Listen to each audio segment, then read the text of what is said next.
The pen was in my hand 1 second and on the table the next. I don't remember setting it down. I just remember the silence after I hung up and the way the kitchen felt different inside it. Like the air had shifted into something I couldn't name yet. My name is Dinah Mossely. I am 61 years old. I own a commercial cleaning company I built from one contract and a second-hand van. I have given my life to two things, my business and my daughter. That Tuesday morning, I was sitting at my kitchen table reviewing payroll for Mossely Commercial Cleaning when my phone lit up with a Hawaii area code I almost let ring out. Almost. I haven't spoken to Braxton Gulliver in 4 years. We share a father. That's where the sharing ends. After our mother's estate was settled, or rather, after it wasn't settled so much as quietly abandoned by both of us, we stopped calling. No argument, no formal ending.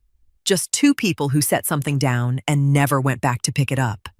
So when his number came through, I sat there for 3 full rings, because Braxton does not call without a reason.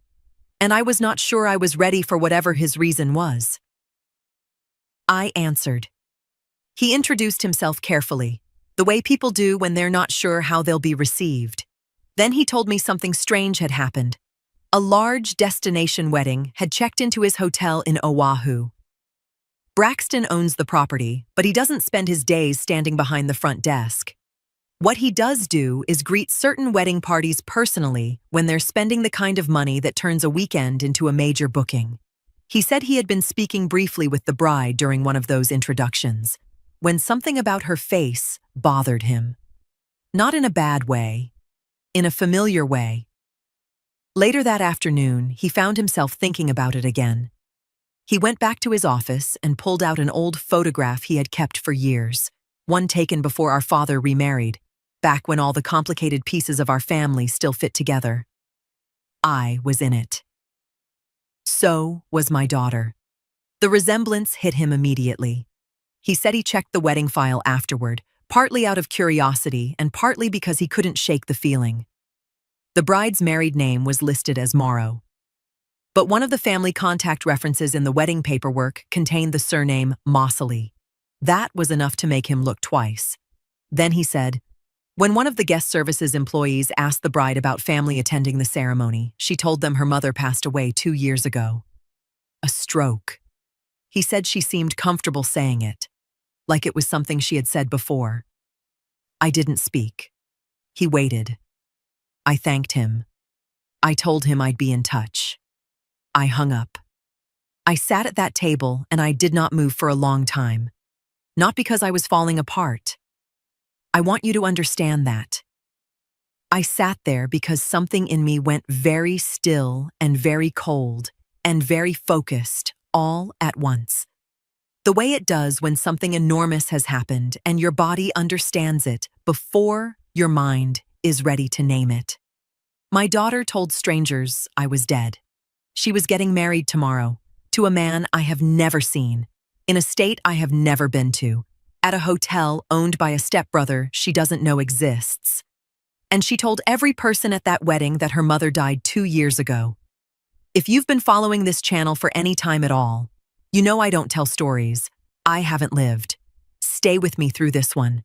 What happened next will show you exactly what a mother does when she realizes the child she sacrificed everything for looked the people in her new life in the eye and erased her.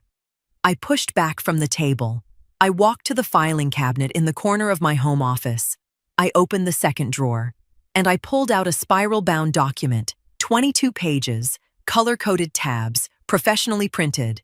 The business plan my daughter presented to me 8 months ago. The same plan I read twice, cover to cover, before I wrote her a check for $250,000. I set it on the table in front of me, and I looked at it for a long time. That business plan sat on my kitchen table all night. I didn't open it. I already knew every page. I had read it twice the first time Shalise put it in my hands. Every projection, every phase, every number she'd laid out in those color-coded sections like she was presenting to a boardroom. I knew it. Because that's who I am. I don't sign anything I haven't read. I don't write checks I haven't considered. That discipline is the reason I still have anything at all. Let me tell you what $250,000 means to a woman like me. I started Mosley Commercial Cleaning 30 years ago with one contract, a small office complex off Camp Creek Parkway in southwest Atlanta that needed overnight cleaning 3 days a week. I drove a second-hand van with a busted passenger window I covered with plastic wrap for the first 8 months. I was the employee, the manager, the scheduler, and the accountant. I did not take a vacation for 6 years. I did not buy a new car until the business could absorb the payment without touching my personal savings. That savings account was sacred. I treated it the way some women treat jewelry passed down from their mothers. Something you don't sell, don't borrow against, don't explain to anyone. Over 30 years, it grew into just over $300,000. My retirement. The only soft landing I had ever built for myself. Shalise grew up watching me build it. She sat at this same kitchen table doing homework while I reconciled invoices. She knew what every dollar in that account cost me because she watched me spend the hours that earned it. 8 months ago, she came to me with a plan to launch a boutique events planning company. The proposal was 30 pages, no, 22, with the appendix stripped. Quarterly repayment structure, revenue projections broken into 3 phases, an LLC already registered. It looked like the work of someone who had done their research and taken the idea seriously. I asked her questions over 2 evenings. She answered every one without hesitation. What I did not do was verify the LLC independently. I have sat with that since Braxton's call, not with shame, with clarity. I am a woman who reads contracts. I am not a woman who runs background checks on her own child. That distinction is not a weakness in my intelligence. It was a deliberate gap Shalise understood better than I did. She didn't deceive me despite knowing me. She deceived me because she knew me. She knew exactly how far my trust extended, and she built her plan inside that distance. I had her sign an acknowledgement of receipt before I wrote the check. 1 page. Her signature at the bottom confirming she received $250,000 from Dinah Mosley for the purpose of funding the business, detailed in the attached proposal. I kept the original. She kept a copy.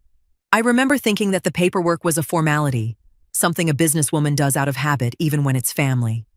It was not a formality. It would become the most important document in everything that followed. I sat at that table until past midnight, turning pages I had already memorized, not looking for anything new, just sitting with the weight of what I now understood. That every answer she gave me, every projection she walked me through, every confident response to every question I asked was a performance she had prepared specifically for me. She knew my standards. She met them on paper. She never intended to meet them anywhere else. At 12:17 in the morning, I closed the document, picked up my phone, and scrolled to a name I hadn't called in months. Corbin Hale, my business attorney. I didn't call him to cry. I called him to read him the numbers. Corbin picked up on the second ring. I read him the check amount, the date, the LLC name, and the repayment structure Shalise had outlined in the proposal. He didn't interrupt. When I finished, he was quiet for a moment and then he said, "Bring everything in the morning. Every document. Every page. I'll be here at 9. That was all I needed to hear. I hung up and went to work. I pulled 11 years of financial records from the filing cabinet and spread them across the kitchen table in organized stacks. The original check carbon was in the 3rd folder I opened. $250,000. Shalise Mosley, dated 8 months ago, my signature at the bottom in the same steady hand I've used to sign every business document I've ever produced. I set it aside.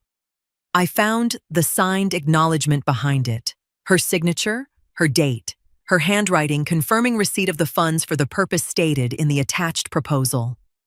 I set that beside the check. Then I photographed every page of the business plan with my phone. 22 pages. I took each shot twice to make sure nothing was blurred, every number clean and readable. I compiled the images into a single PDF and I emailed it to Braxton with one paragraph of instruction. Print this. Seal it in a plain envelope. Have your most trusted housekeeper place it on the suite table during evening turndown tonight. No name on the envelope. Nothing written inside. Just the document. I knew Braxton would understand the assignment. He called me about a thing most people would have stayed out of. That told me enough about where he stood. What I was sending Shalise was not a message. It was a mirror. Her own business plan. The document she spent weeks constructing to earn my trust, placed silently in the room where she was celebrating the life she had built on top of my grave. No accusation attached. No demand. Just the paper, sitting there, so she would know that I knew. And more importantly, so she would spend every remaining hour of that honeymoon trying to calculate what I planned to do about it. People like Shalise don't panic when a plan breaks. They recalculate. She would open that envelope, recognize what she was holding, and immediately begin building a new version of events she could present to me. That process would take her at least 72 hours. I was counting on it. After I sent the email, I called Desi. My sister answered on the first ring the way she always does when it's late and I'm calling. I told her what Braxton said. I told her about the document. I told her about Corbin. I said all of it in the same flat tone I'd been using since I hung up with Braxton, because it was the only tone I had left. Desi said she was coming over. I told her no. I needed to think, and I couldn't do that with another person in the room. She went quiet for a moment, and then she said, "Call me if that changes." I told her I would. I meant it. I sat at that table until 3 in the morning, not crying, going through every conversation from the past 8 months, every visit, every phone call, looking for the moments I dismissed, the slight hesitation before certain answers, the way she steered me back to the proposal whenever I asked about her personal life, the fact that she never once mentioned a man she was serious enough about to marry. I had not been blind. I had been trusting. There is a difference, even if the outcome looks the same. At 6:15, I got up, showered, dressed in the same way I dress for any important meeting, carefully, without rushing. I picked up my files. I walked to my car. I drove to Corbin Hale's office, looking exactly like a woman who had a 9 o'clock appointment. Corbin Hale's office is on the 14th floor of a building on Peachtree Street, where the windows face north and the light comes in flat and even all morning. I sat across from his desk with my folders stacked in front of me, and while he reviewed the documents I had brought, part of my mind was 4,000 miles away in a hotel suite in Oahu. I knew what time the turndown service ran at a hotel like Braxton's. Early evening, same time every night, fresh towels, dimmed lights, 2 chocolates on the pillow. Routine so practiced, it becomes invisible. Vernell would have placed the envelope on the suite table without a word, because that's what 20 years of quiet professionalism looks like. No explanation required, just an envelope sitting there, the way hotel correspondence sometimes does. Shalise would have come back from the wedding dinner loose and happy, champagne still warm in her chest. A new last name. A room full of people who believed every word she had ever told them. She would have seen the envelope and reached for it the way you reach for something you expect to be pleasant. And then she opened it. I have thought about her face in that moment more than I should admit. Not with satisfaction, with a specific and focused attention. Because I needed to understand exactly what she understood when she saw those pages. She would have recognized the document immediately. She created it. Every tab, every projection, every phase heading was something she designed. Seeing it in that room, in that envelope, with no note attached, and no name written anywhere, That silence would have told her more than any confrontation ever could. She knew I was alive. She knew I had found out. She knew I had already moved. What she didn't know was how much further the movement went. My phone buzzed once on Corbin's desk while he was reviewing the documents. Braxton. The message contained only 2 sentences. She's seen it. She asked the front desk 3 times who delivered it. I looked at the screen for a moment and set the phone face down beside my folders. That was all I needed. Corbin set the last page down and looked at me over his glasses. He told me the LLC registration showed no evidence of actual business activity beyond what appeared in the documents I had already brought him. The registered agent address was a commercial mail facility, no payroll records, no operating history he could verify, no client contracts, no indication that the company had ever functioned as the active events business it had been presented to me as. He said it plainly. The company Shalise presented to me as an active events business had the paperwork of something real and the interior of an empty room. I listened without moving. He told me the documentation I brought, the original check carbon, the signed acknowledgement, the full proposal, made this one of the cleaner fraud matters he had reviewed in recent years. He was careful to say the full picture would sharpen as additional records were obtained. Corbin is not a man who overpromises. That precision is exactly why I called him. I looked at the stacked folders between us. 30 years of careful living reduced to exhibit documentation. Every dollar I had protected, every sacrifice I had made without complaint, every hour I had spent at that kitchen table instead of somewhere softer. All of it traceable now through a paper trail that led directly back to my daughter's signature. I asked him how long. He didn't rush the answer. He straightened the edge of the top folder with 2 fingers and said, "If you want this done properly, long enough for it to hold." I nodded. I picked up my bag. I thanked him. I walked to the elevator and pressed the button for the lobby and stood there watching the numbers count down with my hands perfectly still at my sides. Long enough for it to hold. I could wait. 3 days of silence told me everything I needed to know before she said a single word. I had expected the call. What I hadn't expected was how precisely the timing confirmed what I already suspected about how my daughter's mind worked. 72 hours. Not 1. Not 24. 72. Enough time to recover from the shock. Enough time to build a new structure around the damage. Enough time to convince herself she had found an angle that could still work in her favor. When my phone lit up with her number on the 3rd day, I sat back in my chair and watched it ring twice before I picked up. She started talking before I finished saying hello. There was an explanation. There was a misunderstanding. The money was always going to be repaid. She had every intention. She just needed time to get the business properly launched before the first payment. She should have communicated better. She knew that. She was sorry about the communication. She needed to explain in person.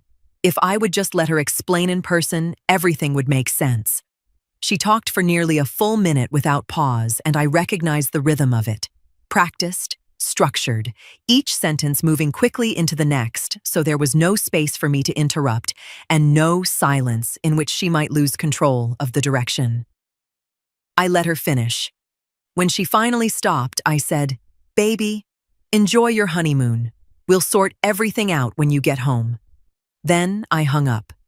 She called back within 4 minutes. I set the phone face down on my desk and went back to the invoice I had been reviewing before she called. She called a second time, 11 minutes after that. I let that one go too. I knew what she was doing in the silence between those calls. She was sitting somewhere in that hotel, on the balcony maybe, or in the bathroom with the door closed so Aldwin wouldn't see her face, running every calculation available to her. She would have considered reframing the entire thing as a loan dispute between family members. She would have considered appealing to my emotions as her mother. She would have considered presenting a payment plan so organized and sincere that it might soften whatever I had already put in motion. But the document in that envelope closed every one of those doors. Her own business plan sitting on that sweet table meant I already had the paper. Any story she tried to tell now had to fit around 22 pages of her own projections, her own repayment schedule, her own signature. There was no version of events she could construct that didn't begin with the fact that she had presented me with a fraudulent proposal and collected $250,000 against it. So she did the only thing left to do. She went back to her husband and she performed the rest of her honeymoon. Aldwin noticed the shift. I know this not because anyone told me at the time, but because I know how these things move. A woman carrying that kind of weight cannot fully hide it from someone sleeping beside her. She told him it was work stress. He accepted it the way people accept explanations they don't entirely believe, but aren't yet ready to challenge. A small fracture, invisible from the outside, the kind that widens quietly over time. I went back to work. I reviewed the week's contracts. I answered 3 emails from a facilities manager at one of my city accounts. I ate dinner at my kitchen table and went to bed at a reasonable hour. At 8:40 the next morning, Corbin called. He said the LLC audit had come back. He said there was something I needed to see. I was back in Corbin's office by 9:15. He had the audit summary printed and laid flat on the desk when I walked in. He didn't offer coffee. He didn't ask how I was doing. He turned the first page toward me and started talking. And I understood immediately that what he was about to show me was not a simple accounting of missing money. It was a blueprint. A complete, deliberate, carefully sequenced blueprint that my daughter had been building long before she walked into my kitchen with that spiral-bound proposal. Every dollar they had been able to trace so far pointed in the same direction.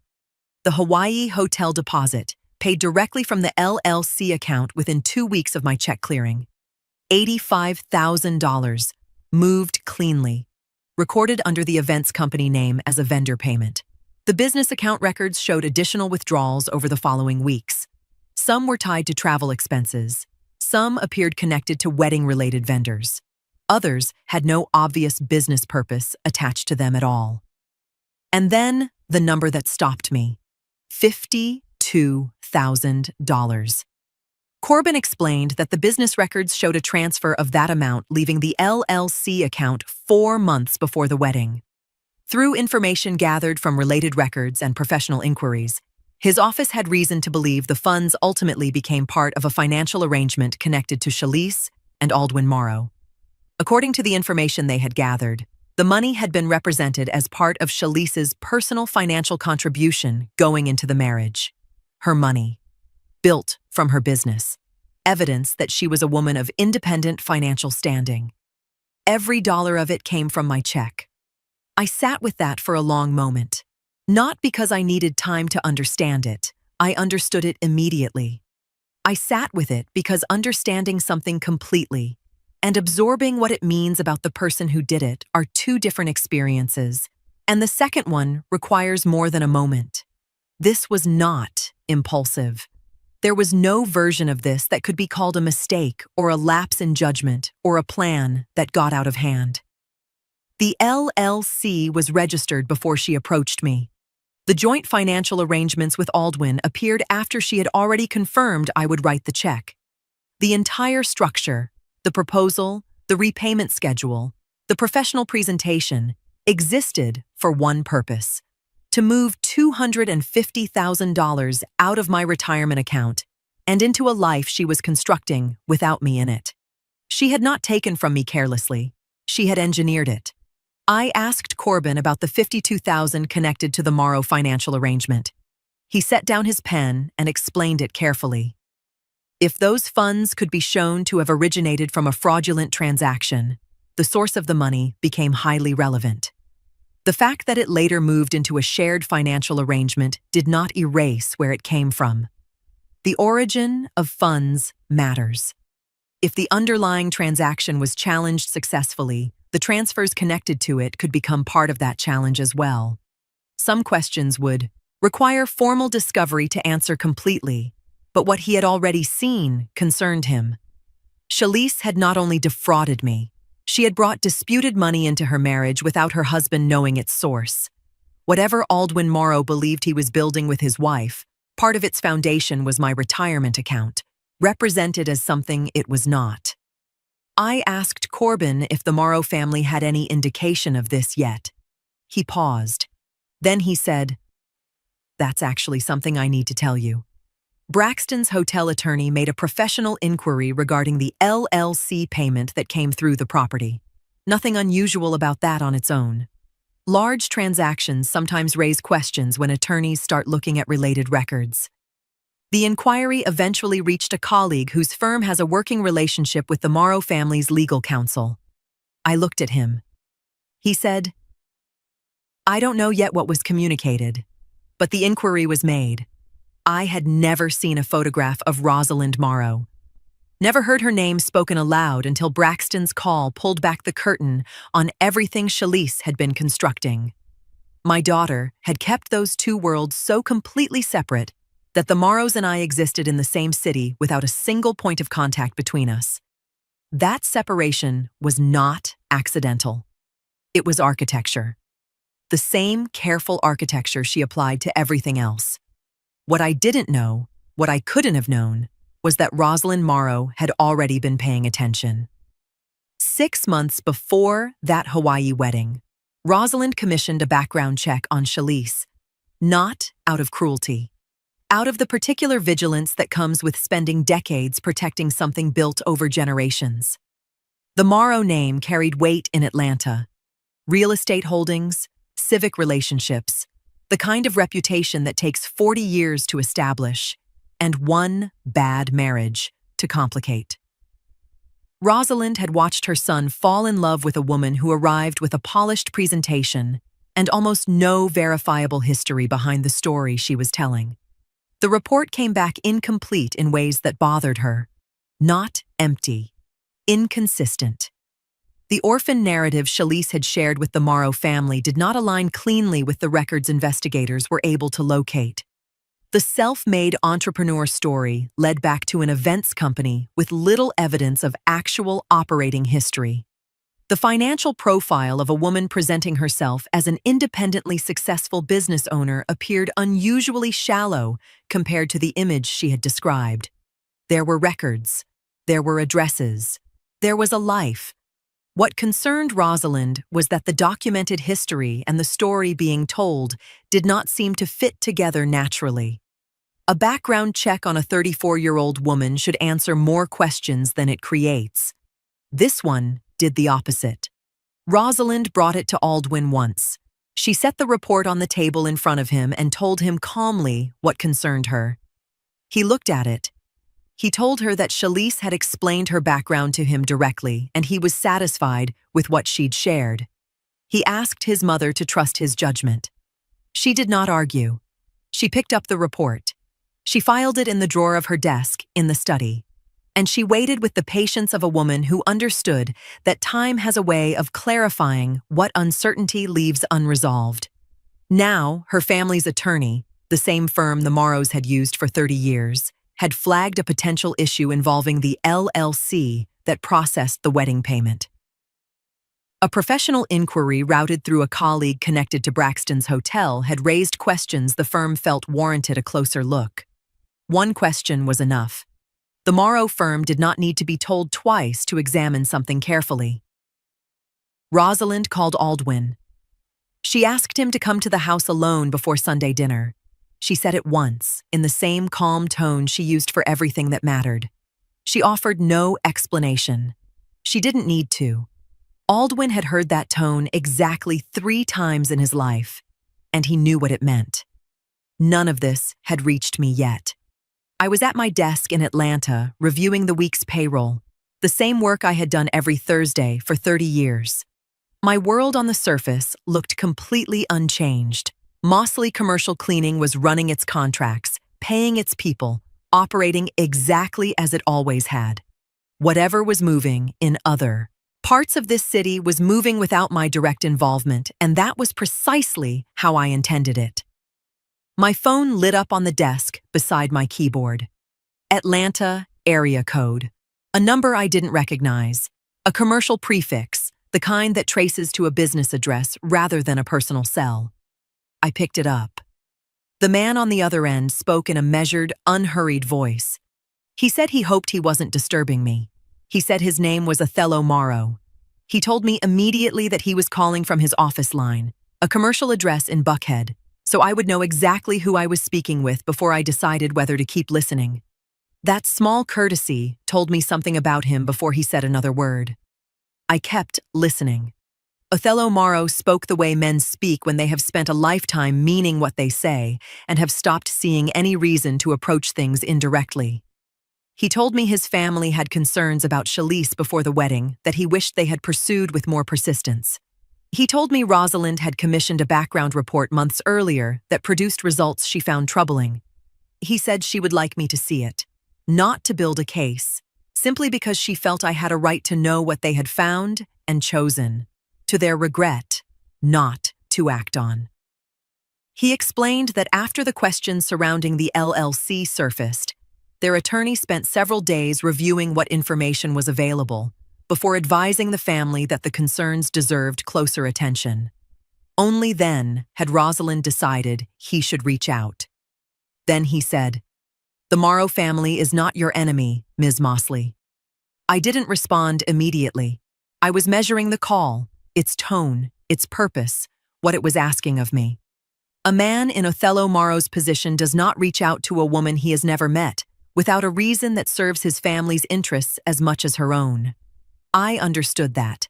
I didn't hold it against him. Honest self-interest is something I respect considerably more than performed generosity. He told me he was not calling to ask me to withdraw the legal proceedings. He was explicit about that. Whatever Corbin was building was mine to pursue without interference from his side. Then he asked me one question. He said, "Did she know what she was taking from you?" The question sat in the air between us, and I felt the full weight of it. Not what she took. Not how much. Did she know? Was she aware of the specific cost to the specific person she was taking it from? I said yes. Othello was quiet for a moment. Not a long moment. Just enough to confirm that the answer had landed the way he expected it to. Then he said, "Then we understand each other." That was the exchange. Clean, direct, and complete in 11 minutes. When the call ended, I set my phone down on the desk and sat very still for a while. I had not expected anyone from that family to contact me. I had prepared myself for the Morrows to close ranks around their son, to treat this as a private family matter requiring no acknowledgement of my existence. That is what families with something to protect often do. Instead, Othello had called from his office line, stated his purpose plainly, offered me his wife's report, and asked me the one question that cut beneath every legal and financial layer, straight to the human center of what had happened.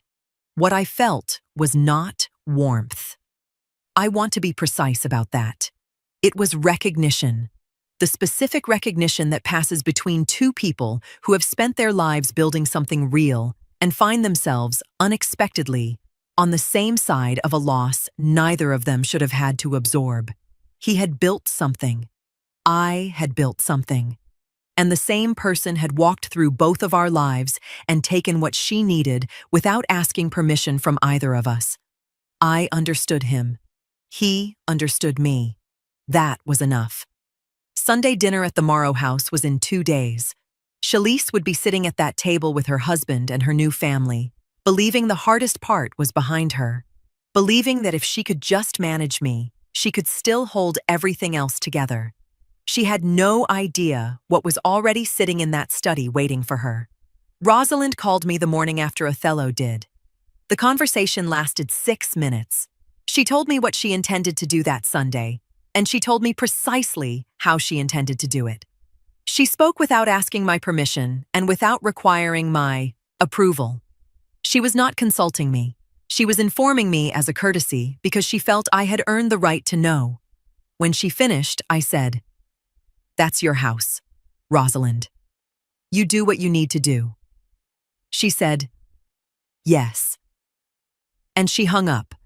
That evening, she called back and told me everything that happened.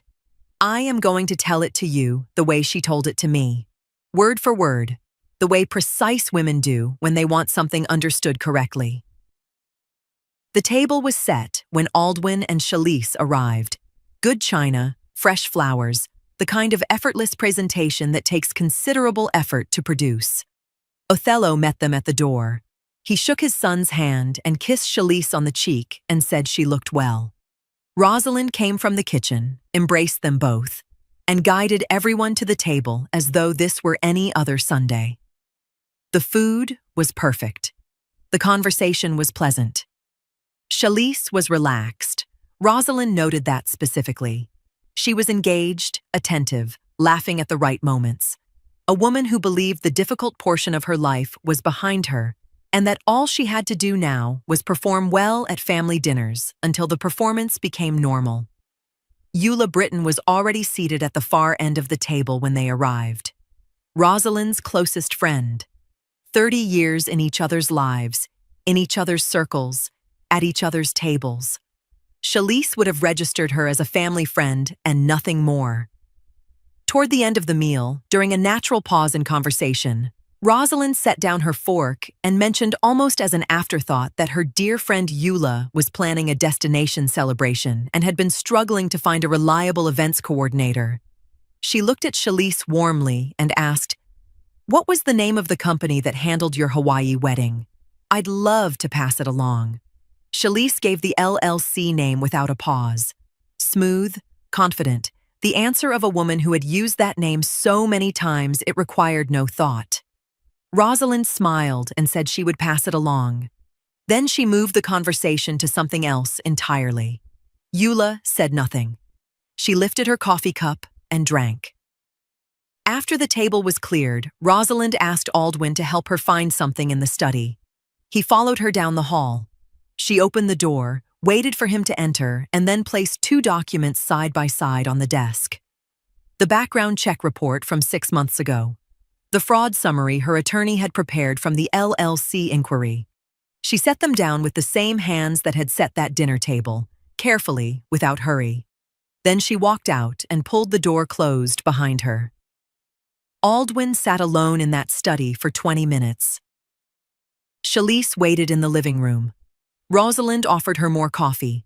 She accepted. They spoke about nothing significant. Eula sat nearby and said very little, and her silence had a texture to it that Shalise would not have been able to name, but would have felt. When Aldwin came back into the living room, his face had the careful blankness of a man managing something he had not yet decided how to carry. He thanked his mother for dinner. He told Shalise it was time to go. In the car, she tried twice to reach him. He answered in single sentences. By the time they pulled into their parking space, she understood that something had broken. She just couldn't confirm the shape of it yet. Rosalind called me Monday evening to tell me how Sunday had ended. I thanked her and set the phone down and went to bed at my usual hour. Whatever was happening inside that apartment across the city was no longer something I could control or needed to. I had built what I needed to build. Other people were now living inside the consequences of what Shalise had constructed. I learned the rest of it later. Pieces from Corbin, a brief word from Othello in a follow-up call that week, and eventually from Shalise herself. I assembled it the way I assemble most things, carefully, without rushing to conclusions. Aldwin was gone before she woke up. No note, no text waiting on her phone when she opened her eyes. Just his side of the bed, empty, and the apartment carrying that specific silence that feels different from ordinary morning quiet. She called him at 7. He let it go to voicemail. She called again at 7:40, and that time he answered. 3 sentences. Early meeting, home for dinner. The call ended before she could position a question. She would have heard it immediately. The difference between a husband who is briefly unavailable and a man who has already made a decision lives in the texture of 3 sentences. The words were neutral. The tone was managed. Managed is not the same as reassuring, and Shalise was too observant a person not to recognize the difference. He was not home for dinner. From what I later pieced together, she spent that day doing what people do when the structure they've built begins to shift beneath them. The Morrows had seen the documents. That much was confirmed by the drive home the night before. Aldwin had read something in that study that changed the texture of his voice. Whatever explanation she was preparing now had to account for what was already in their hands. The options available to her were narrowing. An attorney would formalize things quickly. Aldwin was answering her calls, but giving her nothing. The only remaining door that had not already been complicated by paperwork, attorneys, and family investigations was me. She did not call first. That detail came directly from her. Calling gives the other person the opportunity to refuse before you've had a chance to be present in the room. Showing up removes that option. You are already there, already visible, already requiring a response that a phone allows someone to withhold. Whether consciously or not, that was the choice she made.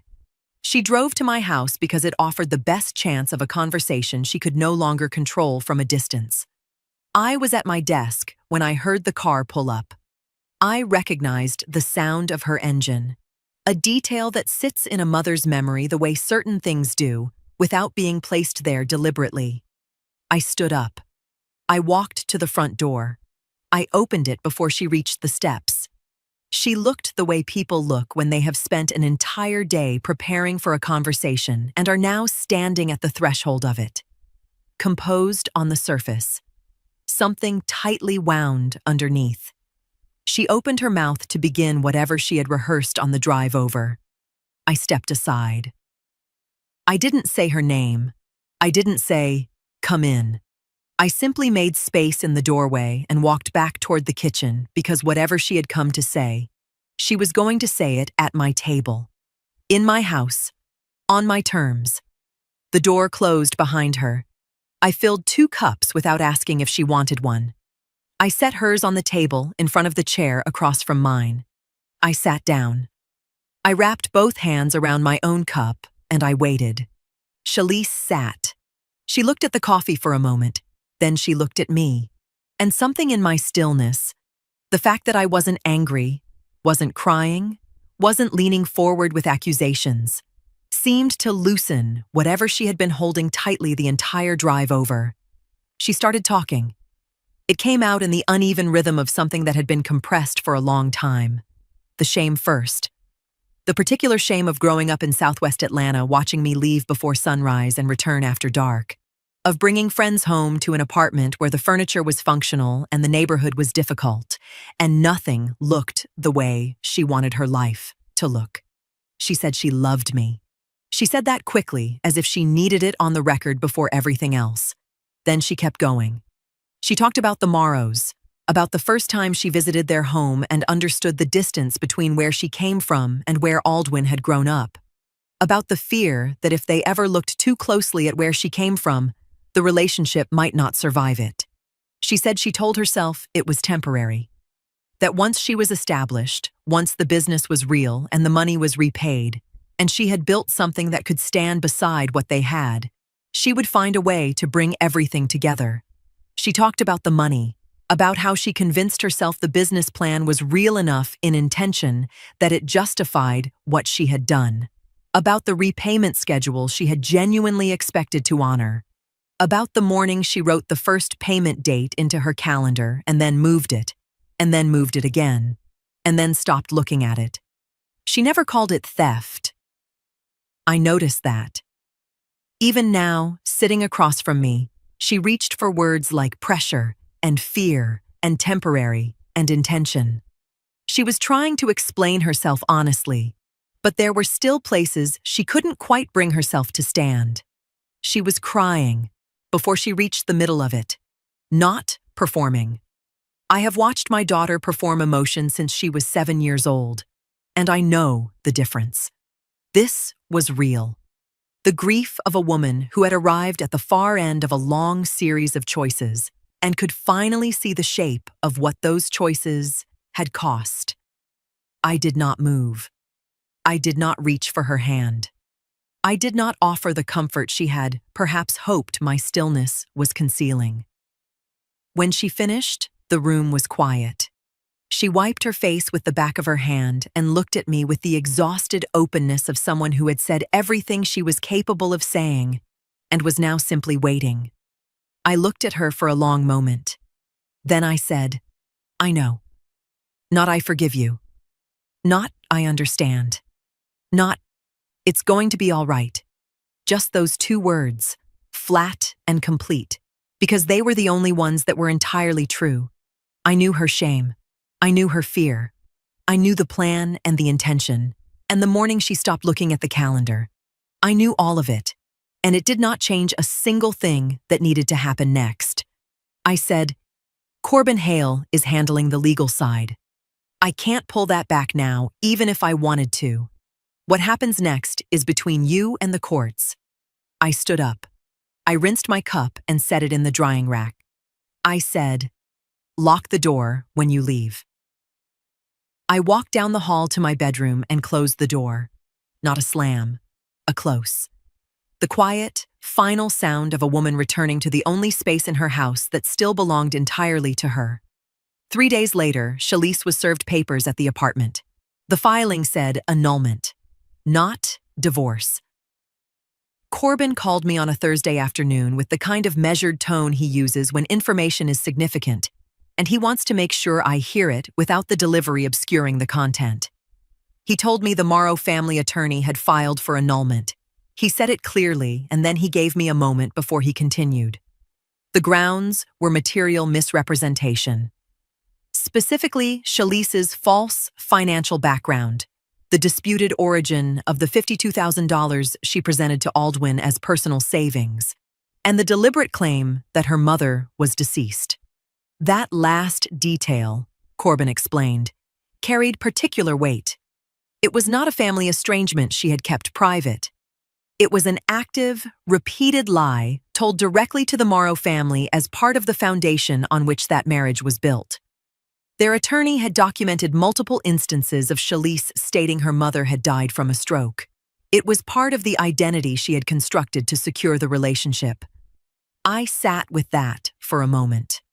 Not the legal framing.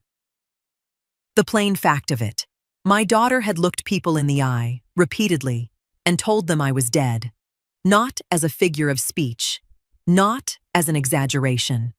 As a stated fact she offered without hesitation whenever the subject arose. Corbin was honest with me the way he always is. He said annulment on these grounds was an aggressive filing. Georgia law is narrow when it comes to voiding a marriage on misrepresentation, and the threshold is high. The Morrow attorney knew that going in. He said there was no guarantee a judge would ultimately grant an annulment. The court could decide the facts supported a different outcome entirely. But he said the filing itself was consequential, regardless of where it eventually landed, because the process would force difficult questions into the open. Documents would be requested. Financial records would be examined. Claims would have to be supported. Allegations would have to be answered. I asked him what it meant for Shalise practically. He explained it plainly. Whatever expectations she may have had about the financial security of that marriage were now sitting under a cloud of legal scrutiny. If the annulment succeeded, there would be no marital estate to divide and no settlement to negotiate, because the marriage would be treated as though it never legally existed. If it failed, the allegations and supporting documents would still become part of a process neither side could easily ignore. Either way, the quiet future she appeared to have planned was gone. Everything she had worked to position herself for inside the Morrow family had become uncertain before she had spent 30 days inside the marriage. I thanked Corbin. I told him to keep me informed. I hung up and returned to the contract I had been reviewing before he called. What I didn't know that Thursday, what reached me only later through the particular way information moves in this city, was that Eula Britton had lunch that same week with 2 women from the charitable circuit she had moved through for 3 decades. The lunch was unremarkable in every visible way. Good restaurant, pleasant company, the usual conversation of women who have known each other long enough to speak in shorthand. At some point, Eula mentioned that the Morrow family had been dealing with a difficult situation involving Aldwin's new wife. She said it quietly. She said she didn't have all the details. She expressed genuine concern for Rosalind and moved on to something else within 2 minutes. She was not gossiping. Eula Britton had never been a gossip in 30 years. She was simply a woman who said a true thing to two people she trusted, in a room where trust had a way of traveling. By the following Sunday, the outline of what had happened was known by every significant person in that circuit. Not from me, not from the Morrows publicly, just known. The way certain things become known in old Atlanta when the right person says the right true thing at the right table. My phone lit up on Friday afternoon. Shalise. I watched it ring and returned to my city contracts for next quarter. Corbin called me the evening before the first mediation session. Not to prepare me emotionally. He knew better than that.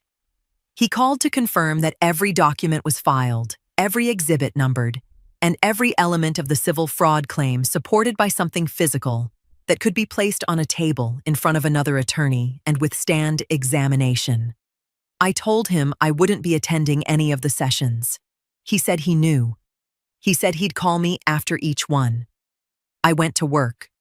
The first session lasted 2 hours.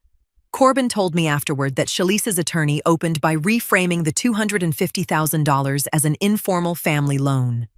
The kind of arrangement between a mother and daughter that carries moral weight but no enforceable legal terms. A gift dressed in the language of a loan. Unprovable on paper. Corbin let him finish the argument and then placed the signed acknowledgement of receipt on the table. 1 page. Her signature. The date. The stated purpose. The attached proposal, referenced by name. That argument did not survive the session. The second session came 1 week later. Her attorney shifted position. He acknowledged the documented transfer, but argued the repayment figure should be reduced on hardship grounds. His client had limited assets, a dissolving marriage, and no operating business income. Corbin placed the LLC transaction record on the table beside the Hawaii hotel deposit confirmation and the $52,000 transfer tied to Shalice's financial arrangements before the wedding. He noted that both movements occurred within weeks of my check clearing, and that the hardship being cited had developed after the funds were spent. That argument carried no more weight than the first. By the third session, something had shifted in the room. Corbin described it without editorial. Shalice's attorney was no longer presenting strategy. He was managing his client toward a conclusion she had not yet accepted, but was running out of room to avoid. The negotiation that remained was not about whether she would sign. It was about the structure of the repayment terms and how much time she would be given to meet them. The settlement was reached without a trial. Not every dollar was recoverable. Some funds were gone. Some costs would remain mine. But enough documentation existed to support a structured resolution. Shalise signed a civil judgment requiring repayment across a defined schedule. The LLC was legally dissolved as part of the agreement. The civil judgment attached to her public record the day the ink dried. Not as a permanent bar to future business activity. The law does not work with that kind of blunt force, but as a documented matter that could surface whenever a lender, investor, or business partner chose to conduct due diligence. It would sit there quietly, attached to her name, for anyone who looked. I was at my office during every session. I reviewed contracts. I answered emails. I approved a supply order for one of my city accounts. I did the work I had always done because the work did not pause for personal circumstances, and I had never asked it to. Corbin called the evening the judgment was signed. He walked me through the final terms and confirmed everything was executed and filed. Then he paused in the way he pauses when there is one more thing he has been deciding how to deliver. He said, "There's something else." Over the past several weeks, people in the Atlanta events industry had begun asking questions. The dissolved LLC, the public filings, and the judgment had become discoverable to anyone performing routine business screening. Vendors who once might have extended trust were now asking for documentation, references and explanations before moving forward. He said, "I thought you should know, though I suspect you won't be surprised." I wasn't. I never made a single call that wasn't about my own legal case. I never posted anything. I never spoke Shalice's name to anyone outside of Corbin, Desi, Braxton, and the Morrows. I want that on the record, because what happened next had nothing to do with any move I made, and everything to do with the way certain worlds maintain their own order without being asked. Corbin told me most of it over 2 separate calls that week. Shalise had attempted, in the weeks between our kitchen conversation and the final mediation session, to reintroduce herself to 2 of Atlanta's major event planning vendor networks. She reached out directly, professionally worded emails, a follow-up call on one of them. She framed the civil judgment as a disputed family matter that had been resolved and suggested it had no bearing on her professional capacity going forward. Both conversations ended politely. Neither led anywhere. The vendor networks had access to the same public records anyone else could review. The dissolved LLC, the court filings, the judgment. Businesses considering new relationships had questions, and the answers available to them were not helping her. A professionally run business does not need to accuse someone of anything when documentation already exists. It simply decides how much risk it is willing to accept. The events planning world Shalise had spent $250,000 trying to enter became considerably more difficult to navigate. Not impossible. Difficult. Calls that might have been returned quickly were not returned at all. Introductions she might once have received through association no longer appeared. Conversations ended with polite promises to stay in touch. Meetings failed to materialize. No confrontation. No dramatic rejection, no scene anyone could point to and call punishment, just hesitation, distance, questions that followed her into rooms before she arrived. At the same time, another thing was happening in a different part of Atlanta. Eula Britton had lunch with 2 women she had known for decades. She mentioned that the Morrow family had been dealing with a difficult situation involving Aldwin's new wife. She said very little. She did not speculate. She did not embellish. She expressed concern for Rosalind and moved on. She was not gossiping. Eula Britton had never been a gossip in 30 years. She was simply a woman who said a true thing to 2 people she trusted, in a room where trust had a way of traveling. By the following Sunday, the outline of what had happened was known by every significant person in that circuit. Not from me, not from the Morrows publicly, just known. The way certain things become known in old Atlanta when the right person says the right true thing at the right table. I listened to all of it without asking follow-up questions. There was nothing to ask. The architecture had completed itself without my involvement, and that was precisely what I had understood would happen when I chose patience over confrontation at every turn. 3 days after Corbin's second call, a small envelope arrived at my office. Cream-colored, heavyweight paper, handwritten address. No return label, but I recognized the Buckhead postmark. I opened it at my desk. Inside was a single note card. 4 lines of careful handwriting. It read, "We hope your year ahead is a quieter one." O.M. Nothing else. No elaboration. No reference to proceedings or outcomes, or anything that had passed between our families over the preceding weeks. Just that one sentence from a man who understood that some things are better acknowledged briefly than explained at length. I set the card on the corner of my desk and left it there.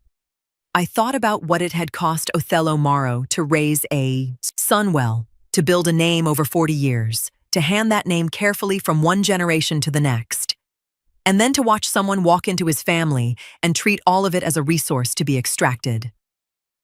I thought about Rosalind, filing that background report in her desk drawer, and waiting with the patience of a woman who had learned that time has a way of confirming what uncertainty leaves unresolved. I thought about Eula sitting at the far end of that Sunday dinner table, finishing her coffee, saying nothing. None of them had needed me to direct them. They were protecting what was theirs the same way I was protecting what was mine. We had simply been protecting against the same person. My phone rang late that afternoon. Desi. I picked up. She asked how I was doing, not how the case had resolved, not what the settlement covered, how I was doing. The question landed differently than I expected it to. In the place below the legal proceedings and the mediation sessions and the documents and the judgment. In the place where a mother keeps the thing she has not yet allowed herself to fully look at. I was quiet for a long moment before I answered.